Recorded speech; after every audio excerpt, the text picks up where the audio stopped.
Good day everyone, we are the grade 12 U students and today we are here to present our civic responsibility video titled Proper Waste Disposal and Segregation in the Barangay Dagumbay. Improper disposal of garbage can cause pollution, health risks, and even flooding.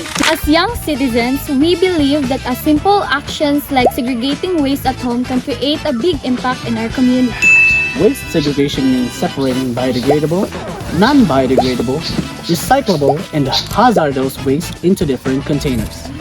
So when people do not segregate their trash properly, it can lead to clogged drainage, dirty surroundings, and environmental damage. When we practice proper waste disposal, we help maintain the cleanliness, reduce pollution, and protect our environment for future generations. To better understand how our community views civic responsibility, we interviewed 2 members of our community. Our first interview shows that many people believe that responsibility starts at home. Why do you think being a responsible citizen is important in our community and country? Para sa ako, importante kayong mahimong responsableng residente sa atong community kay sa panahon karon kung walay cooperation both para sa kayuhan sa atong country, dili ginato na siya maabot kung dili ta mahimong responsable sa matag usa. Can you share an example of how you contribute to your community or society regarding sa waste management? As a Filipino citizen, ang akong example na para sa waste management is ang pag-segregate sa basura, malata o dili malata din ug katong magamit pa. What advice would you give to young people like us about taking responsibility as a citizen? Para sa ako, ang mga bata dapat mo follow gyud sila kung unsay kanang makaayo para sa labi na gyud sa kanang pag-segregate sa mga basura kaysa umaabot nga panahon kung unsang ilang gitanom karon maani ra gyapon nila. So dapat i-follow nila kung unsay makaayo para sa ato ang country. What change would you like to see in our community or country regarding sa waste management? Para sa ako is enough na gyud siya nga dapat sundon sa mga katawhan para sa kalambuan sa tanan kay kung mo follow lang gyud ang tanan ni that is enough na gyud siya para sa kayuhan sa atong tanan. The second interview highlights the challenges that people face, such as lack of discipline and awareness. Good evening, sir. I have 5 questions for you about community leadership. So, first question. Why do you think being a responsible citizen is important in our community and country?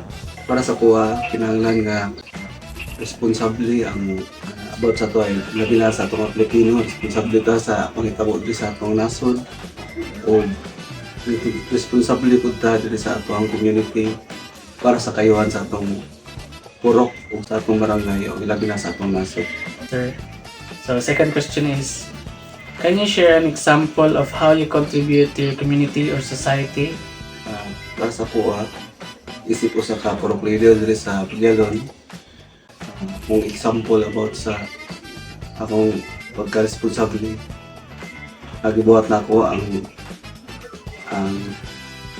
balaod para sa purok.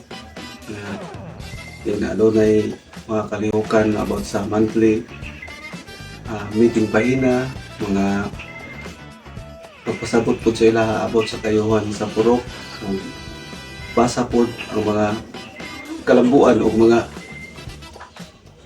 gikan sa barangay o ako pong ipasa po sa ila o ako pong ibuhat ang akong katungdanan isip kaproklin sa kaproklin. Thank you, sir.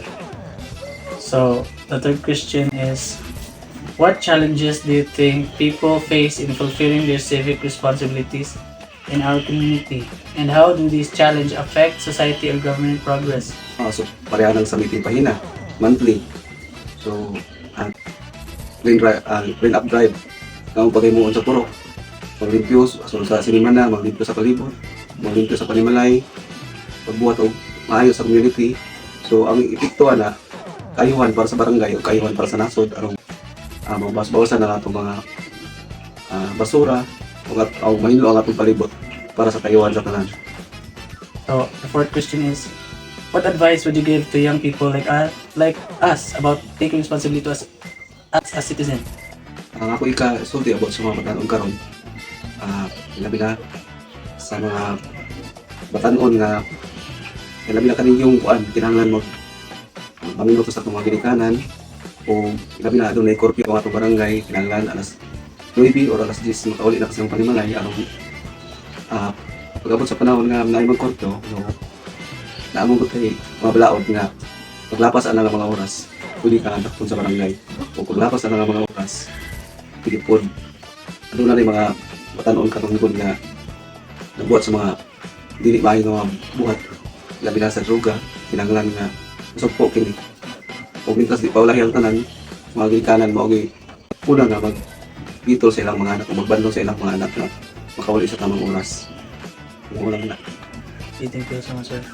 So, for the last question is, what change would you like to see in our community or country regarding sa imong position? Like, na Kung sulti about sa mga kababuhan na makita sa itong komunidad nga ikaayos sa itong nason, magpakabada ta sa itong mga obligasyon, labi na ito sa ka-prop leader,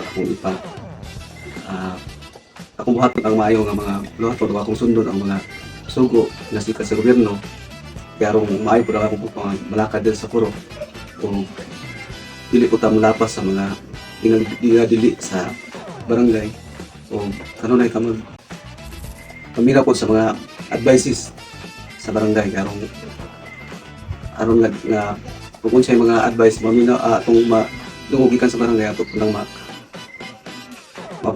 nang mabuhat dito sa atong puro. Kung mo lang sa sunod. okay, thank you so much, sir.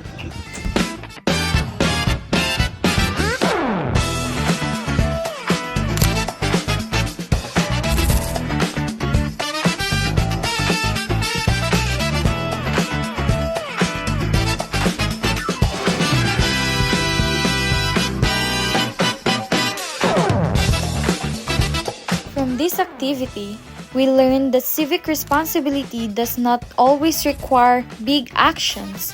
Small habits can already make a difference. We realized that awareness and discipline are important in solving waste problems in our barangay. As young citizens, our role is to start within ourselves, influence others positively, and continue to practice responsible behaviors every day. Proper waste disposal is not only the responsibility of government, but the responsibility of every citizen. Because change begins with us. Segregate today, save tomorrow!